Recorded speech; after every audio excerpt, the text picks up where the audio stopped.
You're listening to the Autism Weekly podcast. Each week we share community voices and bring light to stories that increase awareness, acceptance, equity, access, and inclusion across the autism community. If you haven't already, subscribe to join the Autism Weekly family. I'm your host, Jeff Skibitsky, and this week we have an exciting episode. I visited Erik's ranch in person and talked with some of the awesome team members on the spectrum that are critical to the operations of the ranch. As a high-level overview, Erik's ranch proudly offers a first-of-its-kind living, working, and social environment for young adults with autism. Not only are both locations home to young adults with autism, but individuals operate the boutique-style guest accommodations at the two destinations located in Minnesota and Montana. Erik's Ranch was recently featured on the Netflix series. I had a ton of fun. Take a listen to our conversation with Lucas, Chuck, and JoJo from Erik's Ranch.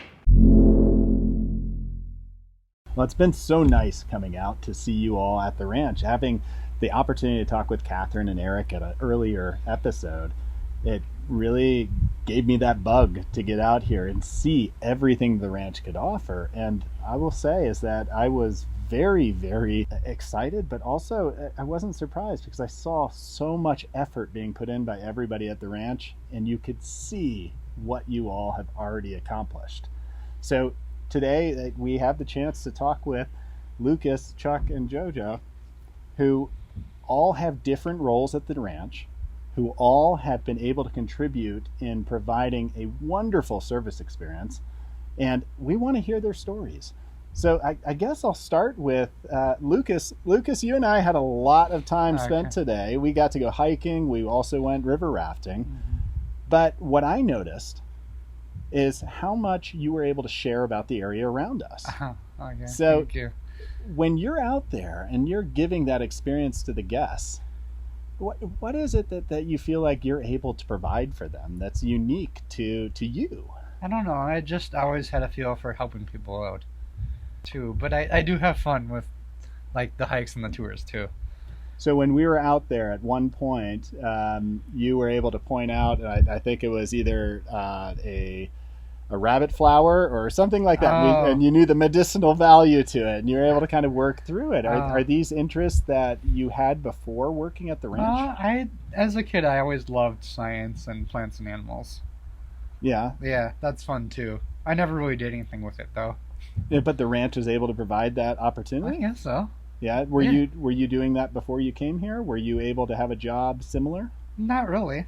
No. I mean, I worked with flowers prior to Erik's Ranch, but not like this before. Not like that. And yeah. Similar to that is that, I mean, Lucas had the opportunity to be able to take something that he was passionate about, which is wildlife, which was the flowers. It was the snakes, and he had photography. But Chuck, you were an all-star roper. You've been riding for a long time, and those are things that not everybody has the chance to be able to teach other people. Are these things that you're providing to some of the guests at the ranch right now? Are these the skills that you built back home? It's kind of like that. I have siblings that they want to ride my horses too, so I just teach them how to ride the horse. Either if they want to learn how to swing on top of the horse or anything like that. But it's kind of similar like that. But I kind of learned the hard way where I learned how to ride bareback with when I was small. I just ride with moccasins too, so I had like a cultural riding experience when I was small. So cool. Do you share that experience when you're working with the guests and tell them anything about how you learned? Yeah. Do you? Are they impressed? Yeah, they're like, wow. But I just been buying moccasins for so long, which is I grew out of them. It's like you're growing out of your own shoes, but I still have my other pair from graduation too, so I have them on me right now. They're inside of my room down in the pool house. Oh, so you're really able to bring your culture into the experience, and not only be able to teach people who probably have never ridden horses before how to get up on a horse, how to start riding, how to do that, but you're also able to teach them a little bit about, who you are and what other cultures are around them and about the world that maybe they don't understand. I think that's so cool. But you actually taught me a whole bunch today because we were talking about roping, which I could say I am not a roper. I've tried before and I'm horrible at it. But just hearing the knowledge that you had about, what your strategy is going forward, is that something that the ranch is going to start trying to teach? Are they gonna allow you to have that opportunity to teach people to rope? Yeah, but for first timers, they got to learn how to swing a rope before they start feeding a rope. Where feeding as one of the main tools for roping is that where you have a rope running through your hand, which is you already have another rope inside. So it's already basically a one rope, but it looks like you're carrying two at the same time because you gotta have the loop, and you gotta have the Honda top of it's called the eye of the rope. Yeah. That's where the rope goes inside of the like a little hole, and that's where you gotta feed it, where it makes a loop bigger. But they got to master that first before they gonna start swinging. But is it hard to teach people first time going through it? Is that really, something you feel good? No, not really. Once they get the master of the swinging process, and then let them have that feeling. So why don't you let the rope go, but have the rope is still in your hand, where you can still make a loop bigger, which is it's kind of say it's hard, but as people, as guests actually, as much as they can learn how to swing and feed, there'll be basic science. Yeah. Like that. No, and that's I think that's like the life lesson. Yeah. Is that if you take your passion and you have a way to be able to do that for your job, is that you're able to connect with people. You're able to teach them new things. You're able to empower other people to be able to do that sort of work, which for you is roping. For Lucas, it's wildlife. It's being able to share knowledge about the land. It's being able to do those aspects. And I saw that firsthand. And then for JoJo, you came to the ranch not knowing exactly what you were going to be doing, if I'm right. Yeah. Yeah. But you took something that was personal to you and you made it part of your new career path because you've started doing a lot of baking at the ranch, right? Oh, yeah. So what drove you to make that decision? I don't know. Since I came out here, I started to miss home and being around my grandma. So then Catherine's like, how would you feel about doing baking? I'm like, okay, I can give it a try, but if I start doing it, it's going to make me miss home. But once I started to get into it, it reminds me of home. So I liked it because this is kind of like home because I'm doing stuff I used to do at home. Yeah. So. And rumor has it is everybody's stealing the baked goods before they're out almost all the time. Is that they're a hot commodity?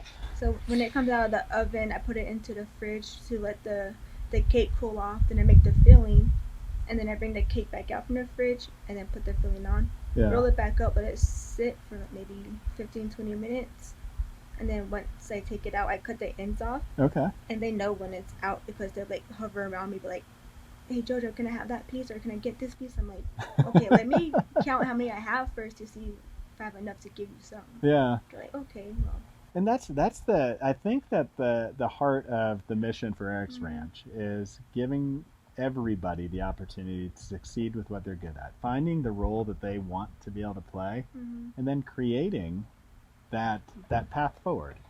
And whether that's a job, whether that's being a leader, whether that's basically running your own baking business, it's creating those opportunities. I think that the really cool thing is having that live and work environment where you have the chance to be able to do whatever job it is that's going to fulfill what you're looking for, but you have almost like a family unit around you that you can rely on, that you build trust with, that you're able to do that. And I know that that's got to be really important.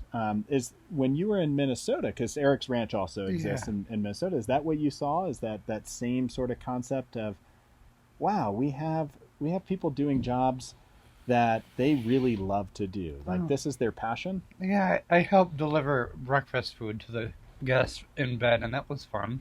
But yeah, and cleaning too. There's a lot of other people there that loved cleaning too, so I think they felt like they were used too. Okay. And those are the things that Yeah.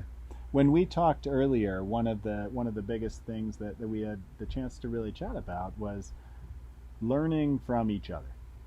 And I can honestly say is that if I were to go out into the wilderness, Lucas, you know far more than me. If I go out to a ranch and I'm trying to do anything to do with horses, anything to do with roping, is that, Chuck, you are going to be able to teach circles around me. And then if I were to go and try and bake the same way that you do, JoJo, nobody's going to eat my food. And the difference is that you all have that chance to be empowered to do what you're good at and to be able to excel at. And sometimes is that there's barriers that exist. And we're trying, I think, as a community, is to break down all those barriers and just give opportunities. So if you were to be able to talk to your old community or talk to where you were working previously about, there's a lot that I can do if you just trust me. Is that a message that should be heard from everybody? Is I'm very good at what I do. Mm-hmm. Give me that opportunity. Would you think that that's something that if somebody gave you the opportunity to start your own job and your own business cooking, that no, not yet? No. So you like that safety, Yeah. being able to do it under a My little own bit more of a time. controlled environment and Yeah. people supporting you. And that's what I think is really neat. I think that if there's enough people that think through that Mhm. and are supportive, that would be really helpful. What else do you guys think Eric's Ranch should bring on? What would be the next big project? What it is it's helping us grow in our opportunities here. Yeah. Yeah. And expand our horizons. So where has that growth come? So when you started, what were you doing, and what are you able to do now? I loved doing working with the lawn. Yeah. Before too, last year. Okay. That was fun.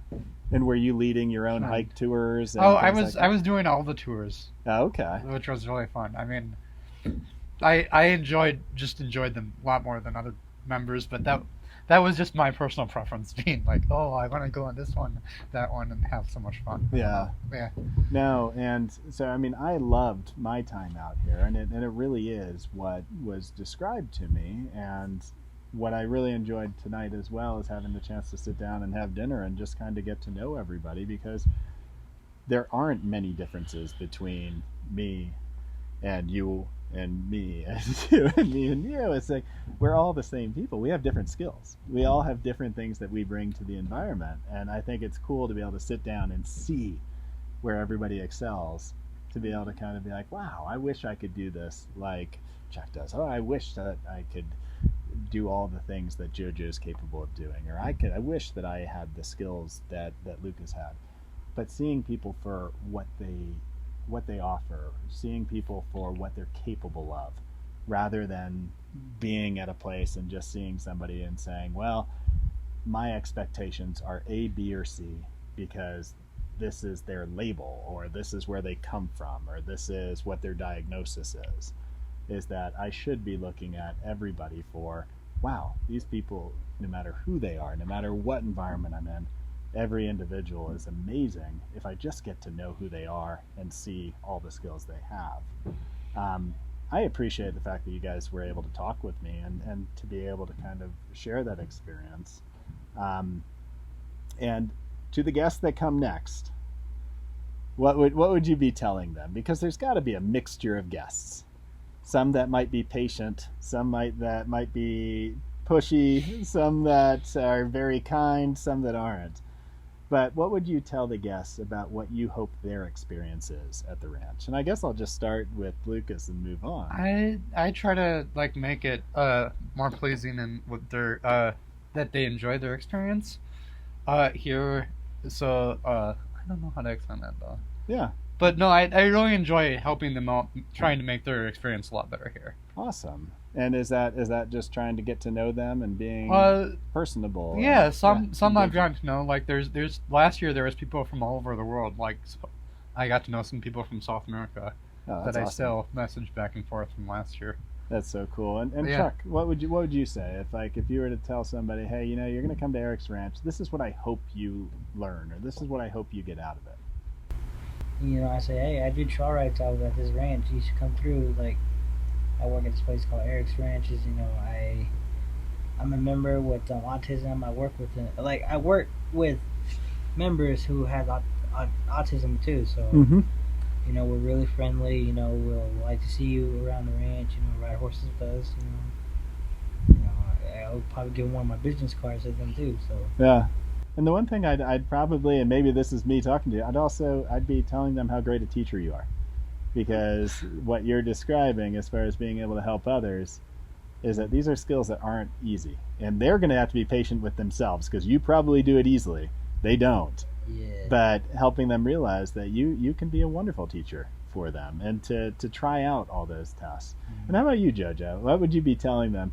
I know that typically when people arrive is that there's already some goodies already made for them. But what would you be telling them to expect when they're here? Just make them feel comfortable while they're staying here, and hopefully I see them on one of the hikes that I do. Okay. Yeah. And I think that's really important to remember, is that everybody has things that they enjoy, but you all are doing all of the ranch activities. Mm-hmm. And to know that the person who had just made the wonderful baked good might be the person on the hike. The person that went out water rafting with me might be somebody who I'm going to see out at a grizzly bear excursion. And the person that rode the horses with me in the morning might be the one that I'm caretaking the horses with in the afternoon and brushing them down and teaching them all about horsemanship. So I think it's a wonderful opportunity, and I thank you all for being a part of this and for sharing your experience. I think that it'll help so many people out there to know that they're just as capable at excelling at everything they want to do. So thank you. Thank you for listening to Autism Weekly. We hope you tune back in next week to learn more about autism in the real world. Autism Weekly is now found on all the major listening apps, including Apple Podcasts, Google Podcasts, Stitcher, Spotify, Amazon Music, and more. Subscribe to be notified when we post a new podcast. Autism Weekly is produced by ABS Kids. ABS Kids is proud to provide diagnostic assessments and ABA therapy to children with developmental delays like autism spectrum disorder. You can learn more about ABS Kids and the Autism Weekly podcast by visiting abskids.com. Thanks for tuning in. See you again next week.